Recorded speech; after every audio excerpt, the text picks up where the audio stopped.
다윗의 시 이렇게 시작하는 성경은 하나님의 영광을 선언합니다. 하늘이 하나님의 영광을 선포하고 궁창이 그의 손으로 하신 일을 나타내는도다. 하늘은 우리가 생각하는 저 하늘, 그러니까 온 만물을 내려다보는 것이죠. 우리가 하늘 같다라고 할 때 높다는 의미도 포함되지만, 하늘은 모든 것을 다 조망하는 장소. 우리가 높은 산에 가면 산 아래 동네와 마을, 강가가 개천 다 보이듯이, 하늘은 모든 것을 통괄하는, 통치하는 그런 의미와 함께 모든 것을 다 포함하는 이런 의미가 되겠죠. 또 궁창은 하늘 같은 의미일 수도 있습니다만, 하늘이 공중 위의 개념이라면 궁창은 바다, 땅을 비롯한 이 땅 아래의 개념을 다 또 포괄하는 단어죠. 그러니까 결국 하늘과 땅이 이런 뜻이죠. 온 우주가 이런 의미입니다. 성경적 표현법이죠. 하늘, 궁창, 온 우주가, 온 세상이, 온 만물이, 그래서 모든 존재가 하늘과 땅 안에 있죠. 사람이든 식물이든 동물이든 또 인생살이, 삶, 여정, 운명, 모든 것이 다 하늘과 땅 아래에 있지 않습니까? 만물이 이런 뜻이죠. 모든 만물이 뭘 한다는 거죠? 하나님의 영광을 선포하고 하나님이 하신 일을 나타내는도다. 이것을 하나님의 경배, 하나님의 영광 이렇게 말하죠. 다윗이 내린 결론이 온 만물은 하나님으로 높인다, 이런 내용입니다. 그렇죠?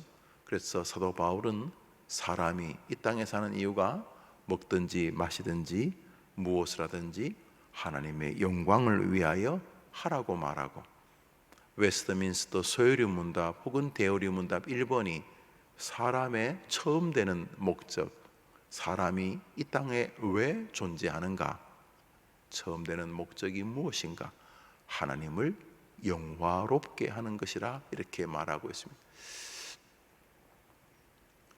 기능이 많죠. 밥솥의 기능이, 요즘은 밥솥 그러면 전기로 혹은 압력 밥솥 이렇게 하지만, 옛날에는 밥솥 그래도 솥에서 밥을 하죠. 물론 너무 가난했을 때는 빨래 삶는 솥과 밥하는 솥을 구별하기가 어려울 수 있는 시절이 있었겠죠. 일본이 다 공출해 가고, 그래서 밥에 먹을 만한 것이 없을 때 말이죠, 겨우겨우 숨겨놓은 솥이 하나 있다면 그 솥이 밥도 하고 빨래도 삶고 그랬겠죠. 그렇지만 우리가 의식주를 해결하기 위해서 제일 먼저 밥솥의 기능은 밥을 하는 것이 되겠죠. 먹을 게 없으면 죽을 삶더라도 여튼간에 우리가 연명하기 위해서 음식을 만드는 것이 첫 번째죠. 옷도 빨아 입어야 되겠지만 먹을 게 없는데 무슨 옷 빨아 입겠습니까? 그러니까 먼저 밥솥의 기능이 밥을 하는 것처럼, 우리 인간이 이 땅에 살면서 참 많은 기능을 가지고 있습니다. 공부해서 또 많이 벌어서 일명 성공하기 위해서 할 수도 있고, 좀 더 고차원적으로 인류의 공영에 이바지하고, 자기 스스로도 한 인생이 땅에 왔는데 의미 있게 살다가 죽어야 안 되겠나, 그래서 어려운 말로 자아성취, 그러면서 일명 인생의 보람의 무언가를 하기 위해 산다. 그 다음에 또 종족을 번성하기 위해서 결혼하고 자식을 낳기도 하고, 사람이 하는 일이 많습니다. 그죠? 많이 있습니다. 밥솥을 가지고 할 수 있는 일이 많은 것처럼, 그렇지만 밥솥의 첫 번째 기능은 밥을 하는 것인 것처럼, 사람의 첫 번째 이유가, 존재 이유가 성경에 의하면 하나님을 영화롭게 하는 것이다, 이런 것이죠. 그래서 하나님 영화롭게 하는 가장 대표적인 행위가 하나님의 아들 그리스도를 이 땅에 보내신 하나님의 구원을 겸손하게 수납하는 것이죠. 그래서 예수를 믿는 것 자체가 하나님을 영화롭게 하는 것이고, 그래서 가장 강력하게 성령을 회방하는 죄는 하나님의 전 관심인 예수 그리스도를 믿지 않는 것이, 믿지 않으면 이미 심판을 받는다고 하는 이유가 바로 거기에 있는 거죠. 하나님의 모든 관심이 예수에게 있는데 그 예수를 소닭 쳐다보듯이 그렇게 대하면 하나님을 인정하지 않는 것이고, 하나님을 인정하지 않는 것은 하나님을 도무지 영화롭게 여기게 하시는 것도 아니기 때문에, 그래서 예수를 안 믿는 죄가 어떤 면에서 가장 심각한 인류의 죄가 되는 것이죠. 여튼간에 사람의 처음 되는 목적은 하나님을 영화롭게 하는 것에 있다는 거죠. 뒤죽박죽이 되는 인생이 다시금 정돈되기 위해서는 내가 하나님을 영화롭게 해야 되는데 라고 하는 본래의 지어진 목적으로 돌아와야 한다는 거죠. 그렇지 않으면, 그게 처음 된 목적인데 그 목적에 자신의 삶을 맞추지 않으면 뭐가 자꾸 뒤죽박죽이 된다는 거죠. 목사도 성도도 마찬가지죠. 하나님을 영화롭게 하기에 내가 이게 존재하는 것인데 이것이 자꾸 헷갈리게 되면 이제 뒤죽박죽이 되어지는 거죠. 사람들이 호주머니에 한두 개씩 가지고 다니는 신용카드라는 게 있습니다. 과거에 이런 플라스틱 조각이 없었어요. 그때는 다 돈으로 주고, 뭐 돈이 없으면 종이에다 약속 어음을 써주고, 뭐 이렇게 해서 서로 뭐 필요한 것을 구입하거나 그렇게 했어요. 근데 지금은 이제 요즘은 뭐 아이들이 뭐 1,000원짜리 500원짜리 과자를 하나 사도 신용카드를 내미는 시대가 되었어요.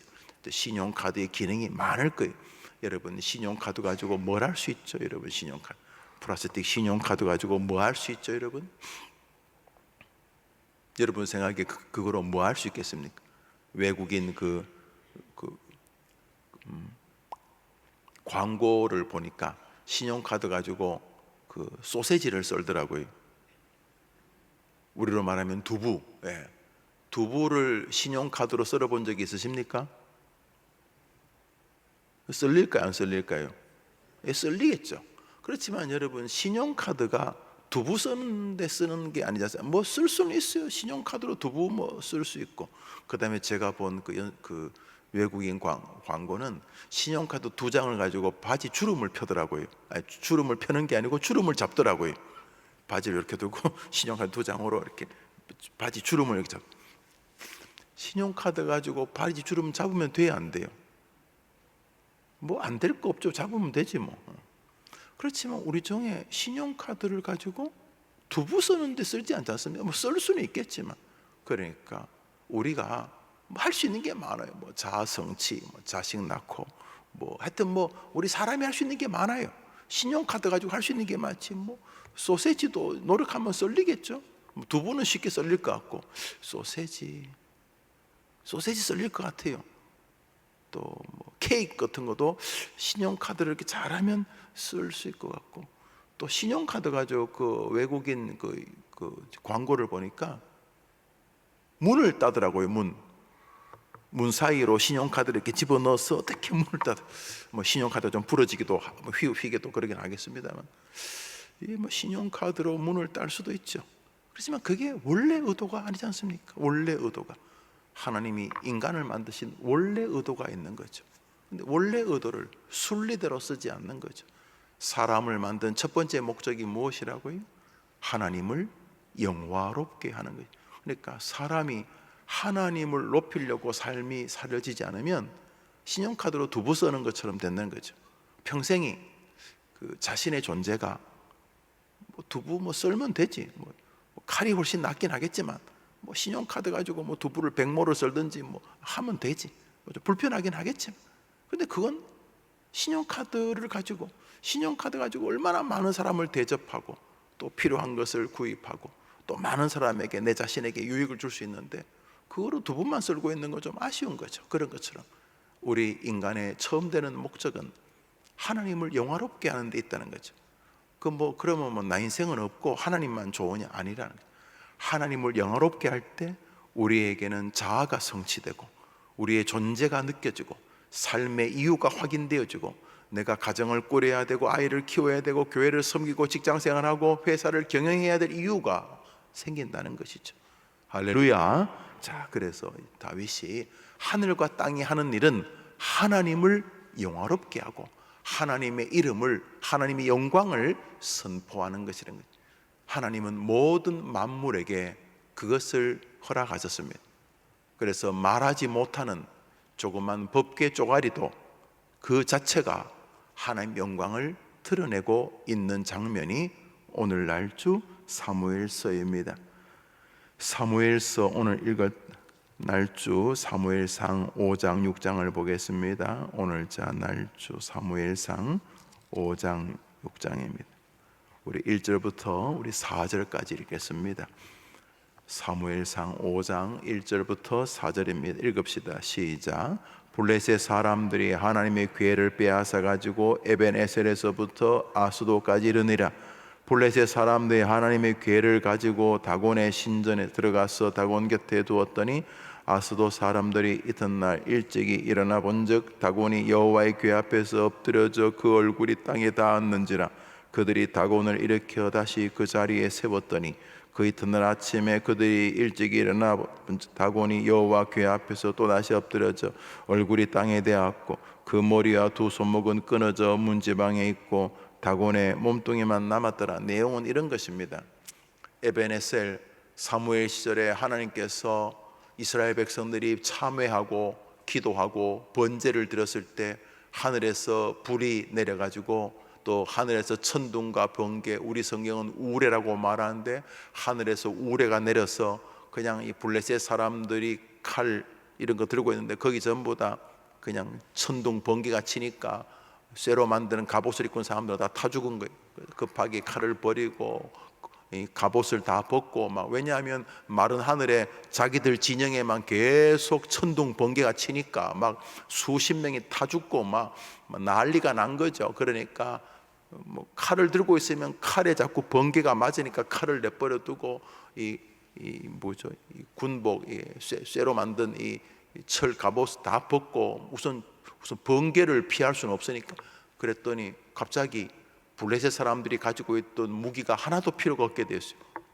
그 시대에 블레셋은 막 철기 문화를 구가하던 민족이었는데 이스라엘 백성들이 가만히 보니까 하늘에서 사무엘을 비롯한 이스라엘 백성들이 기도하고 참회하고 제사 드리는 동안 하늘에서 우레가 블레셋 진영이 그냥 완전히 작살이 난 거예요. 그래서 이스라엘이 그날 대승을 하고 하나님이 우리를 여기까지 도와주셨다. 그래서 에벤에셀이란 이렇게 비석, 쉽게 말하면 에벤에셀 기념탑, 거기서 제사를 드립니다. 그런데 세월이 흘렀어요. 또 이 사무엘이 이제는 이제 죽고 이제 사무엘의 두 아들 굉장히 그 목사 같지 않는 홈니와 비느하스 이런 인간 말종 같은 이 지도자들이 교회 지도자가 되면서부터 이 절대로 이 목사 장로이 되면 안 될 사람들이 그 자리에 올라가면서 교회가 또 쑥대밭이 되었어요.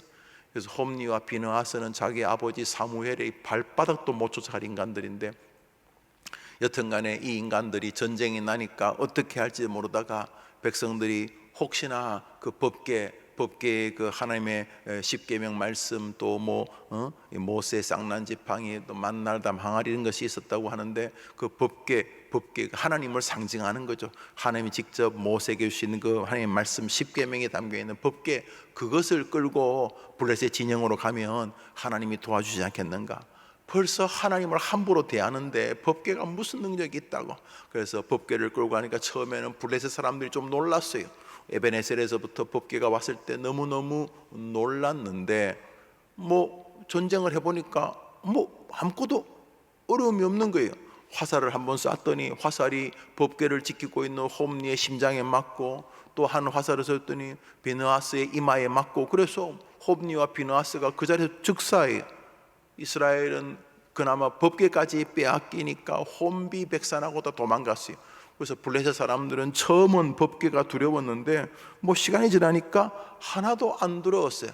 그래서 그들의 수도 아스돗이라고 하는, 우리로 말하면 서울 지역에다가 신상 다곤이라고는 자기들이 섬기는 돌비석, 저 속리산에 가면 엄청난 그 부처 상이 있는 것처럼 그런 엄청난 돌멩이로 지은 철근과 돌멩이를 집어넣은 어마어마한 다곤 신상 다 옆에 법궤를 탁 놓은 거니까 우리 신 쫄발이다 이렇게 된, 우리 신보다 못하다 집어넣은 거예요.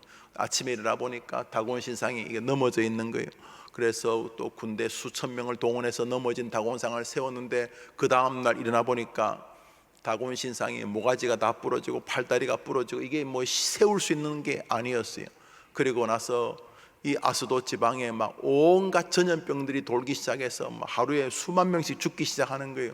이게 뭔지, 뭐 때문인 거지 생각 끝에 혹시 저 법궤 때문이 아닌가 싶어서 법궤를 이제 옮기려고 합니다. 법궤를 옮기려고 하는데 성경 말씀 보겠습니다. 10절을 보겠습니다. 그래서 아스돗이란 지방에서 저 대전쯤 되는 에그론이라는 곳으로 이제 법궤를 옮겨 보려고 하면, 왜냐하면 자꾸 서울이 자꾸 뭐 전염병이 돌고 어려우니까 그래서 대전쯤으로 이제 옮기려고 합니다. 그래서 아스돗에서 에그론이란 지역으로 옮기려고 하는데 그 에그론 지역에서 난리가 났습니다. 10절 읽습니다. 시작. 이에 그들이 하나님의 궤를 에그론으로 보내니라. 하나님의 궤가 에그론에 이른즉 에그론 사람이 부르짖어 이르되 그들이 이스라엘 신의 궤를 우리에게로 가져다가 우리와 우리 백성을 죽이려 한다 하고 또 난리가 났습니다. 에그론 사람들이 그 소식을 듣고 왜 법궤를 우리 동네 가지고 오냐, 왜 법궤를 이게 뺏긴 빼앗았는데, 그래서 하나님께서 이스라엘의 법궤가 블레셋에 빼앗기게 하심으로 이스라엘 백성들이 얼마나 자기들이 하나님의 원수고 얼마나 자기들이 하나님을 이용하고 하나님을 경배하는 게 아니라 얼르고 달래가지고 하나님을 자기를 위해 이용하려, 하나님이 어린애도 아니고 쏟겠냐고요. 하나님을 자기를 위해서 활용하면 하나님이 그래 날 마음대로 써먹으라 그러겠냐고요. 사기꾼들이 이렇게 선량한 사람들 이렇게 싹 속이는 것처럼 우리가 하나님을 이렇게 얼르고 달래가지고 하나님 어떻게든지 날 좀 도와주시오 그러면서 하나님을 그렇게 하면 하나님이 어이구 그러 속으시겠냐고요. 이스라엘 백성들이 하나님을 제대로 경배하지 않고 이상한 짓을 하다가 급하니까 법궤를 이용하겠다. 하나님을 경배와 예배는 개차반처럼 드리고 안식일 주일을 지 마음대로 드리고 하나님 앞에 드려야 될 마음과 생각, 삶 뭐 이런 것들은 다 지 마음대로 하다가 급할 때는 하나님 하면서 무슨 하나님이 뭐 동네 무슨 뭐 바가지처럼 그냥 내가 필요할 때 쓰고 다 쓰고 나면 다시 내버리고 하나님이 속으시겠냐. 그래서 이스라엘 백성들을 강하게 경고하셔서 기꺼이 블레셋으로 법궤가 빼앗기게 하셨습니다. 이스라엘 백성들은 법궤같이 빼앗기니까 혼비백산하게 된 것이 혼비백산한 한편 하나님은 자신의 권위, 다윗이 시편 19편에 말했듯이 하나님은 스스로의 권위를 지키고 계셨던 것이죠. 법궤가 가는 곳마다 하나님이 살아계신 것을 보이셨습니다. 결국 블레셋 사람들은 법궤를 뺏은 지 얼마 뒤에 이 법궤를 감당하지를 못합니다. 가는 곳마다 아스돗 에그론이 초토화되어집니다. 이름도 모를 온갖 질병과 저주들이 그 지역을 휩습니다. 다곤 신상 모가지 다 부러지고 이거 뭐 감당하지를 못합니다. 나중에는 다곤 신상에 들어가기를 두려워합니다. 법궤가 있으니까. 그러니까 이 법궤를 결국은 새끼를 낳은 지 며칠 되지 않는 암소에게 딱 실습니다. 이유는 만일 보통 어미 소가요 새끼를 낳으면 어디 안 가려고 그럽니다. 저는 시골 출신에서 압니다. 어미가 새끼를 낳으면요, 이 새끼 금방을 맴돕니다. 그 핏줄이 땡기는 건 어쩔 수가 없어요, 여러분. 그래서 돈이 급한 사람들 초유 때면은 새끼 낳은 지 불과 며칠 만에 소장수한테 송아지를 팔거든요. 시골은요 소 한 마리가 큰 재산 아닙니까? 그래서 소가요 새끼를 쌍둥이 나면요 동네 사람들한테 한 턱 냅니다. 맞아요, 안 맞아요? 시골 전부 다 여러분 도시 출신이구만요. 시골 출신들은요 송아지가 새끼가 쌍둥이가 나오면요 동네 사람들 얼마나 축하하는지 모릅니다. 그런데도 송아지가 태어나면요 이제 어미 소를 며칠 먹인 그 우유를 소젖을 그게 우유네, 그죠? 소젖이 우유니까 우유를 먹인 다음에 이제 소가 조금 아까름하면은 돈이 급하면 소장수를 부르면 소장수가 송아지 새끼 사갔는데, 소장수 왔을 때 주인이 그 아들한테 야 동네 한 바퀴 돌고 와라 그래서 소를 데리고 괜히 할 일 없이 동네 한 바퀴 도는 동안 팔아버립니다. 그러면 밤새도록 소가 웁니다. 밤새도록. 아직도 기억나요. 새벽 1시 2시에도 소가 우니까 아버님이 아이고 저 뒷집에 점수인의 송아지 팔았나 보다 뭐 이러면서 여튼간에 그 어미가 핏줄이 땡긴다면 여튼간에 어미 소가 새끼를 낳으면 안 떠납니다. 그런데 블레셋 사람들이 어미소를 한 마리 가지고 어미소에다가 이렇게 수레를 만들어서 이 법궤를 딱 올리니까 이 어미소가 뻥엉 울면서 이스라엘 쪽으로 갑니다. 희한하죠? 어미소가, 암소가 울면서 새끼를 낳은 지 며칠 안 된 암소가 딱 법궤가 실리니까 그 법궤를 가지고 다시 하나님 백성들이 있는 이스라엘 땅으로 가게 되는 장면이 오늘 성경 사무엘상 5장 6장입니다. 그 법궤 장면을 잠시 읽겠습니다. 사무엘상 6장입니다. 6장 10절부터 12절까지입니다. 10절부터 12절입니다. 읽읍시다. 시작. 그 사람들이 그같이 하여 젖나는 소들을 끌어다가 수레를 메우고 송아지들은 집에 가두고 여호와의 계와 및 금지와 그들의 독종의 형상을 담은 수레를 수레 위에 실으니 암소가 베세메스 길로 바로 행하여 대로로 가며 갈 때 울고 좌우로 치우치지 아니하였고 블레셋 방백들은 베세메스 경계선까지 따라가니라. 그러니까 소가 무슨 똑똑한 것도 아닌데, 소가 블레셋 땅에서 태어난 소가 이스라엘을 아는 것도 아닌데 법궤가 딱 실리니까 법궤가 다시 있었던 하나님의 백성들에 있는 곳으로 갔다는 내용입니다. 그러니까 무슨 말입니까? 이스라엘 백성들은 개차반처럼 하나님을 이용하려고 해도 하나님은 여전히 자기의 권위를 스스로 지키고 계셨다는 거죠. 여기 등장하는 것이 법궤와 암소들입니다. 다윗이 뭐라 합니까? 하늘과 땅이 다 하나님의 영광을 선포한다고 말하죠. 예, 하나님을 믿는 이스라엘 백성들이 개차반처럼 되어도 법궤와 송아지는 여전히 하나님을 높이고 있었던 것입니다. 할렐루야. 여러분, 말하지 못하는 소들도, 법궤도 여전히 법궤가 하나님은 아니잖아요. 그렇지만 법궤도, 심지어 다곤신상도, 나아가 질병도, 나아가 소들도 하나님의 영광을 드러내고 있었다는 것이죠. 그런데 여기 보십시오. 법궤도, 아수도시나 에글론 지방에 벌어진 질병들도, 다곤의 신상도, 그리고 새끼 낳은 지 며칠 되지 않은 암소들도 다 하나님을 높일 때 성경에 그들을 기록해 두고 있습니다. 다시 말합니다. 모든 만물, 하늘과 땅 사이에 있는 것들, 법궤, 질병, 다곤신상, 소들, 이 모든 것들이 다 하늘과 땅 아래에 있잖아요. 이 모든 것들이 하나님을 높일 때 성경에 기록시켜 주셨다는 것입니다.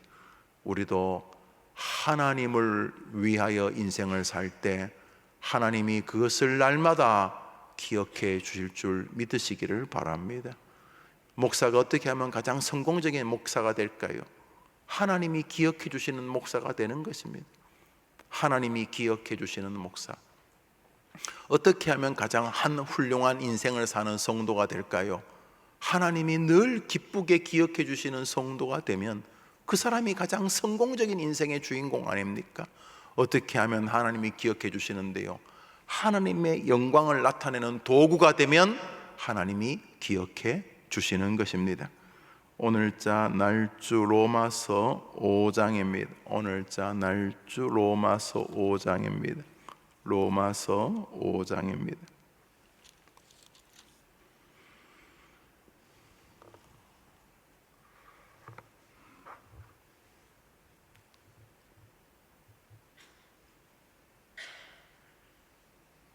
19절을 한 절 읽겠습니다. 로마서 5장 19절입니다.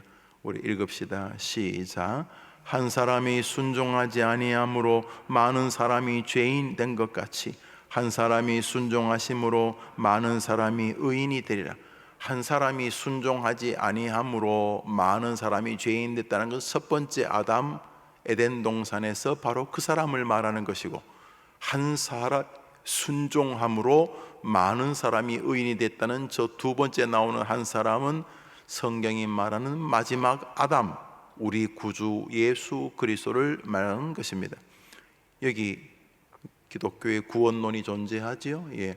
한 사람이 불순종함으로 모든 사람이 죄인 되었다는 기독교의 원죄 사상이 저기 나옵니다.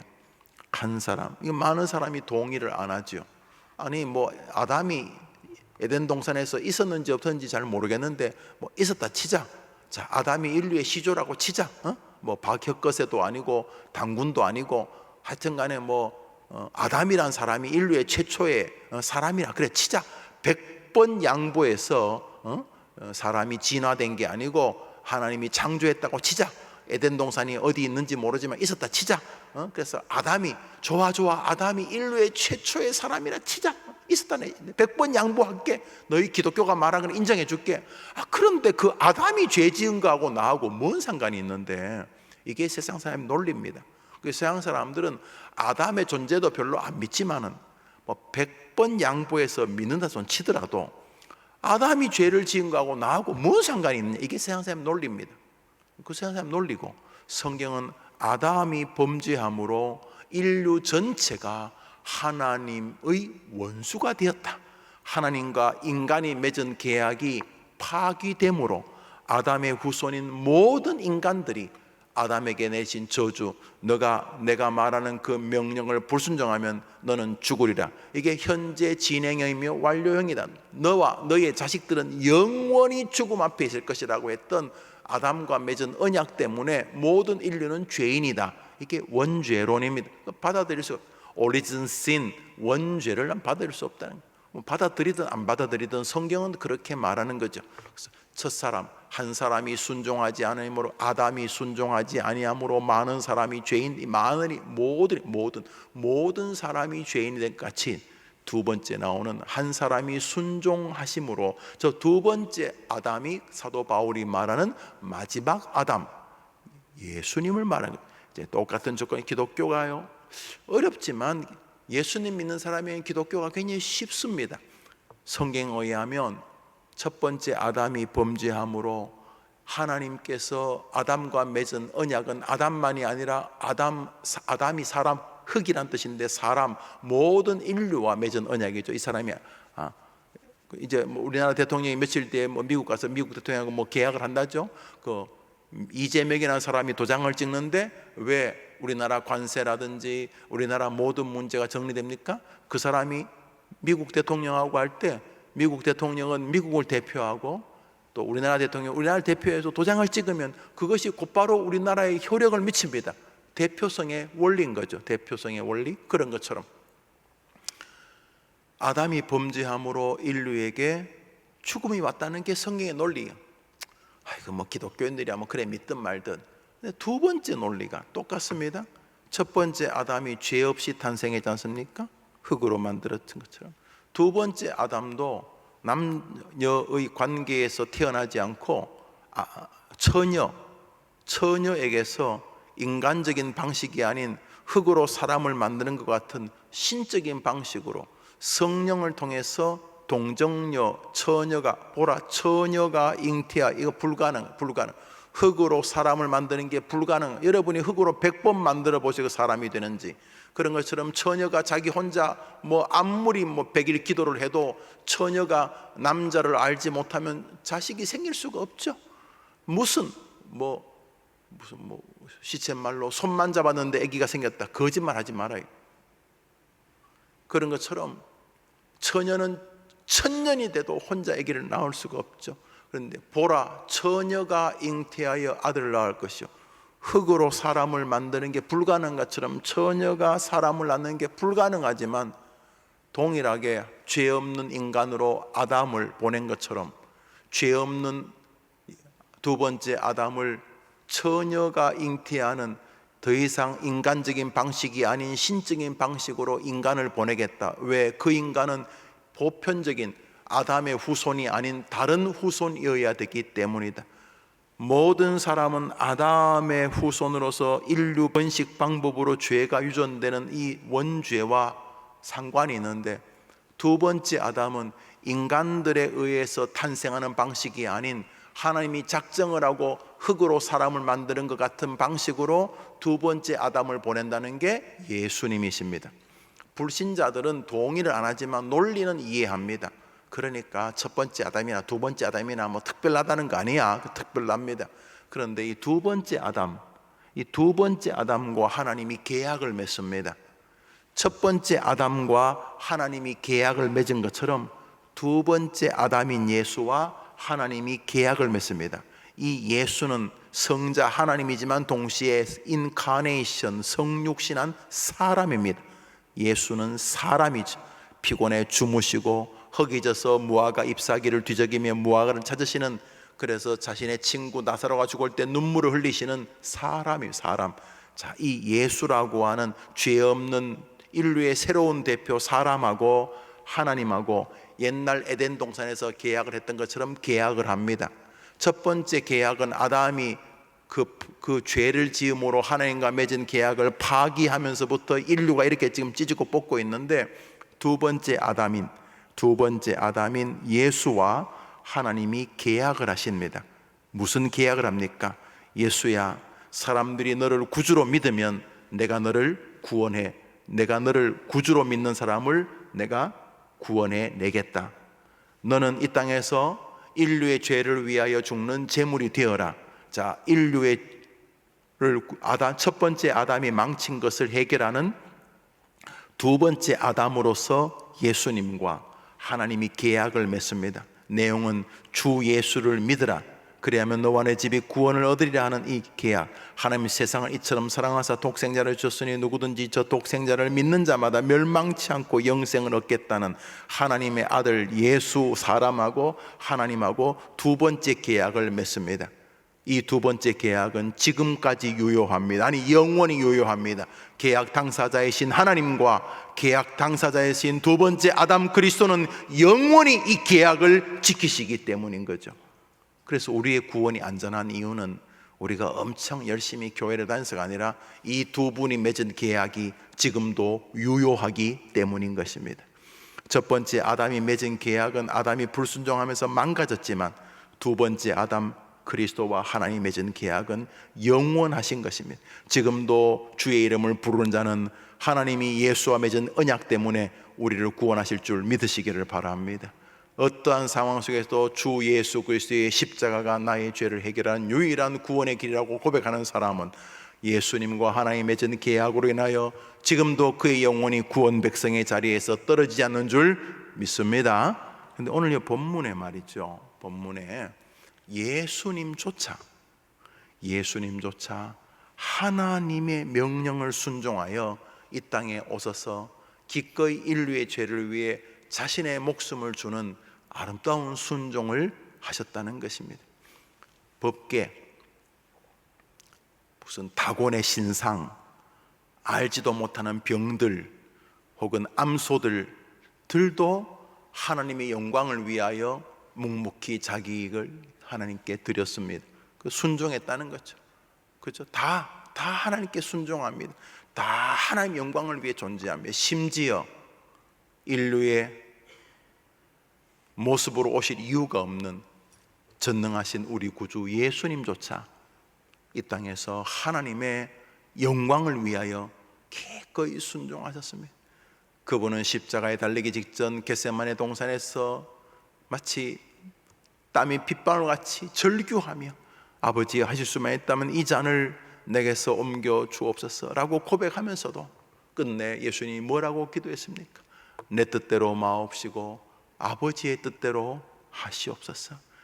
인류 최대의 인간 가운데 가장 완전한 인간, 가장 존귀한 인간이신 우리 예수님조차 이 땅에서는 자신을 하나님께 순종하며 하나님의 영광을 위해 살았다는 것입니다.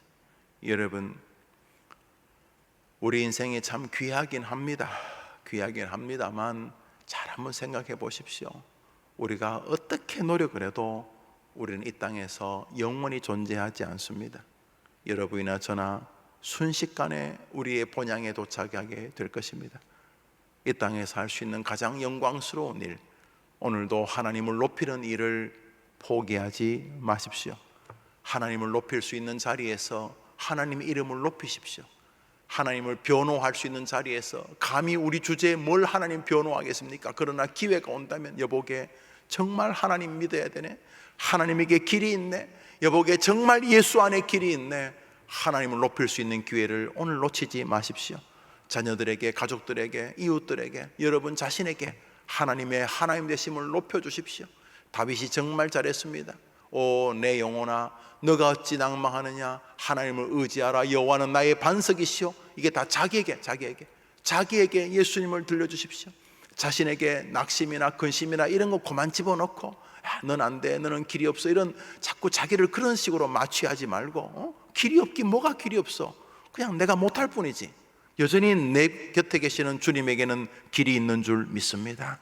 오늘 하루 되도 않는 자꾸 이상한 생각들을 자기에게 자꾸 주입하지 말고 자기를 자꾸 이렇게 뭐랄까 글루밍하지 말고 자기를 이렇게 좀 뭐랄까 이렇게 가스라이팅이라고 그러면 자꾸 자기를 자꾸 속이지 말고 뭐 나는 안 돼, 뭐 나는 지금 암이 말길에 나는 희망이 이런 소리 그만하고 그런 소리 그만하고 오늘도 전능하신 예수님을 여러분에게 전해주면서 여러분 스스로가 먼저 하나님의 영광을 높이게 되기를 바랍니다.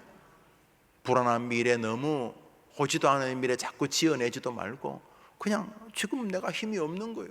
지금 뭐 병이 내 뱃속에서 말기라는데 내가 어떡하겠어. 뭐 손을 집어넣어서 뭐 그거 어떻게 할 수도 없고, 그거는 그거고, 이 땅에서 내가 암으로 죽든 뭐 이름 모를 병으로 죽든 뭐 여튼간에 언젠가는 사도 바울이 목이 베었다는데 목 베이거나 뭐 암 말기로 죽거나 뭐 그게 그거지 뭐. 하나님 아버지, 어떤 사람은 주를 위해 순교도 했는데 지금 뭐 내 몸에 뭐가 좀 생긴다고 합니다. 하나님 아버지, 살아있는 동안 더 주님을 높이게 도와 주시옵소서.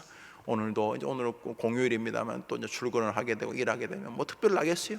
하나님, 주님, 내가 이 직장에 갔는데 이 직장에서도 내가 최선을 다해 주님을 높이기를 원합니다 하면서 가정의 주부로서 아이를 기르고 또 남편을 도와주시는 그런 가정의 주모님이 계시다면 남편과 아이를 잘 돌보고 오늘은 또 시댁도 친정도 한 번씩 돌아보고 기도하면서 그곳에서 주님을 높이고 예수님을 소개하고, 어머님 아이들이 정말 신앙생활 잘하고 있습니다. 어머님 권사님 기도해서 고마워요. 엄마가 기도해서 우리 잘 살고 있어요. 정말 하나님이 함께 하세요 하면서 서로 하나님을 높이고 이렇게 잘 되는 게 다 하나님이라고. 또 인생에 또 모든 게 또 좋기만 하겠어요. 뭔가 기가 막히고 좀 이상한 일이 다가올 때마다 엄마 조금 힘이 들긴 한데 엄마가 기도해 주시면 결국 지난번에도 탁월하게 해결한 것처럼 이번에도 하나님이 가장 귀한 방식으로 우리를 인도해 주실 줄 믿어요. 그러면서 어려울 때도 하나님을 높일 수 있는 기회를 놓치지 마시라는 거죠. 하늘이 땅이 궁창이 하는 일이 뭡니까? 하나님의 영광을 높이는 것이죠. 우리가 법궤보다 높아야죠. 우리가 암소보다 나아야죠. 뭐요? 하나님을 영화롭게 하는 일. 오늘 하루도 여러분이 있는 곳에서 하나님을 높이게 되기를 주의 이름으로 축복합니다. 여기 인생에 즐거움이 있고 능력이 있는 것이죠. 우리 주님과 신기도로 예배를 마치고 자유롭게 기도하시고 또 하루를 출발하겠습니다. 하늘에 계신 우리 아버지여, 이름이 거룩히 여김을 받으시오. 나라 임하옵시며 뜻이 하늘에서 이룬 것 같이 땅에서도 이루어지이다. 오늘날 우리에게 일용할 양식을 주옵시고 우리가 우리에게 죄 지은 자를 사하여 준 것 같이 우리 죄를 사하여 주옵시고 우리를 시험에 들게 하지 마옵시고 다만 악에서 구하옵소서. 내게 나라와 권세와 영광이 아버지께 영원히 있사옵나이다. 아멘. 기도합시다.